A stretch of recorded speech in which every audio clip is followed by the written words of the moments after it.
കോഴിക്കോട് ജില്ലയിൽ മഴ തുടരുകയാണ്. 15 ദുരിതാശ്വാസ ക്യാമ്പുകളിൽ 1000-ലധികം പേരെയാണ് മാറ്റി പാർപ്പിച്ചിരിക്കുന്നത്. കഴിഞ്ഞ ദിവസം ഉരുൾപൊട്ടൽ ഉണ്ടായ കണ്ണപ്പൻകുണ്ടിൽ ദുരന്ത നിവാരണ സേനയുടെ നേതൃത്വത്തിൽ പുനരധിവാസ പ്രവർത്തനങ്ങൾ തുടരുകയാണ്. സാജിദ് അജ്മൽ വിവരങ്ങൾ നൽകും. സാജിദ്, ഈ മട്ടിക്കുന്നിലും കണ്ണപ്പൻകുണ്ടിലുമായിരുന്നു ഏറ്റവും അധികം ബുദ്ധിമുട്ട് മഴക്കെടുതിയിൽ ഉണ്ടായത്. ദുരന്ത നിവാരണ സേന സജീവമാണോ അവിടെ? എന്താണ് നിലവിൽ സംഭവിക്കുന്നത്?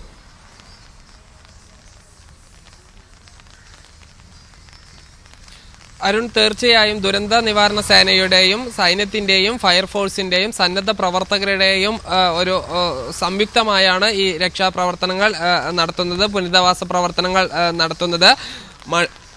ഏറ്റവും കൂടുതൽ ഉരുൾപൊട്ടൽ പാറകൾ വന്ന് അടിഞ്ഞിരിക്കുന്നത് മട്ടിക്കുന്നിലാണ്. ഈ മട്ടിക്കുന്നിൽ ഒരു പാലം പൂർണ്ണമായി തകരുകയും ചെയ്തിട്ടുണ്ട്.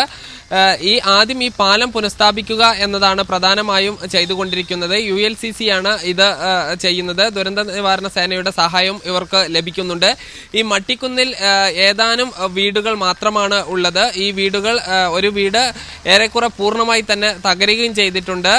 ഇത്തരം ആളുകളെല്ലാം തന്നെ ദുരിതാശ്വാസ ക്യാമ്പിലാണ് ഉള്ളത്. ജില്ലയിലെ 15 ദുരിതാശ്വാസ ക്യാമ്പുകളിലായി 1102 പേരാണ് ഇപ്പോൾ ഉള്ളത്.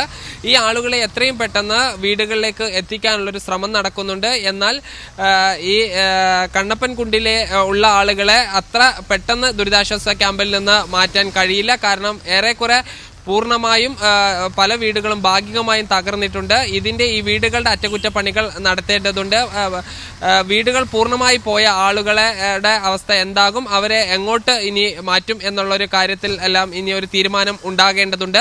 ഇവർക്ക് വേണ്ട എല്ലാ അടിസ്ഥാന സൗകര്യങ്ങളും സർക്കാർ സംവിധാനങ്ങളും അതുപോലെ തന്നെ വിവിധ സന്നദ്ധ സംഘടനകളും ചെയ്തു വരികയാണ്. അതുപോലെ തന്നെ ഈ ചുരങ്ങളുടെ ഒരു അവസ്ഥ വളരെ പ്രധാനപ്പെട്ടതാണ്. താമരശ്ശേരി ചുരം, കുറ്റ്യാടി ചുരം എന്നിവിടങ്ങളിൽ വിവിധയിടങ്ങളിൽ മണ്ണിടുകയും താമരശ്ശേരി ചുരത്തിലെ 2ാം വളവിൽ ഒരു വിള്ളൽ ഉണ്ടാവുകയും ചെയ്തിട്ടുണ്ട്. ഈ വിള്ളൽ ഉണ്ടായ സാഹചര്യത്തിൽ അനധികൃതമായുള്ള കെട്ടിടങ്ങൾ പൊളിച്ചു മാറ്റും എന്ന് ജില്ലാ ഭരണകൂടം പറഞ്ഞിരുന്നു. മന്ത്രി AK ശശീന്ദ്രൻ ഇതിന്റെ ഭാഗമായി അവിടെ സന്ദർശനം നടത്തുകയും ചെയ്തിരുന്നു. ഇനി വരും ദിവസങ്ങളിൽ ഇതിന്റെ പ്രവർത്തികൾ മുന്നോട്ട് പോകും.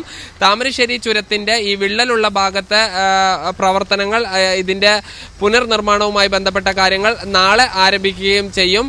ഇതുപോലെ തന്നെ ഉറുമി ചെറുകിട ജലവൈദ്യുത പദ്ധതി ഉൾപ്പെടെയുള്ള ചില വൈദ്യുത പദ്ധതികളിൽ വൈദ്യുത ഉൽപാദനം നടക്കുന്നില്ല. ഇതിന്റെ പ്രധാനപ്പെട്ട ഒരു കാരണം ഉരുൾപൊട്ടലിലും മറ്റും മലവെള്ളപ്പാച്ചിലും നിരവധി പാറകളും മറ്റും ഒലിച്ചു വരികയും ഇത് കനാലിലും മറ്റും തടസ്സപ്പെട്ട് നിൽക്കുകയാണ്. ഇത് നീക്കം ചെയ്യേണ്ട ഒരു പ്രവർത്തനങ്ങളും നടക്കുന്നുണ്ട്. എന്തായാലും ഇപ്പോൾ ഒരു ആശങ്കയ്ക്ക് വകയില്ല. അതായത് ഏറെക്കുറെ ഒരു സ്ഥിതി നിയന്ത്രണ വിധേയമാണ്. എന്നാൽ ഹൈറേഞ്ച് മേഖലയിൽ, മലയോര മേഖലയിൽ മഴ ഇപ്പോഴും തുടർന്നുകൊണ്ടിരിക്കുന്നുണ്ട്. നഗരപ്രദേശങ്ങളിലും ഗ്രാമങ്ങളിലും മഴ കുറവാണ്.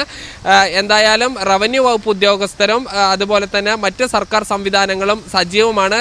കോഴിക്കോട് കലക്ടറേറ്റ് കേന്ദ്രീകരിച്ച് ഈ മുഴുവൻ കാര്യങ്ങളെയും, ജില്ലയിലെ മുഴുവൻ കാര്യങ്ങളെയും ഏകോപിപ്പിക്കുന്ന ഒരു കൺട്രോൾ റൂമുണ്ട്. കൂടാതെ എല്ലാ താലൂക്കുകളിലും പ്രത്യേക കൺട്രോൾ റൂമുകളും തുറന്നിട്ടുണ്ട്. തഹസിൽദാറുടെ നേതൃത്വത്തിൽ ഈ കണ്ണപ്പൻകുണ്ടിൽ എല്ലാ പ്രവർത്തനങ്ങളും ഏകോപിച്ചുകൊണ്ടിരിക്കുകയാണ്. അരുൺ, സാജിദ് അജ്മലാണ് വിവരങ്ങൾ നൽകിയത് കോഴിക്കോട് കണ്ണപ്പൻകുണ്ടിൽ നിന്നും. ഒപ്പം മട്ടിക്കുന്നിലും ഏറ്റവും കൂടുതൽ നാശനഷ്ടം വിതച്ച ഈ പ്രദേശങ്ങൾ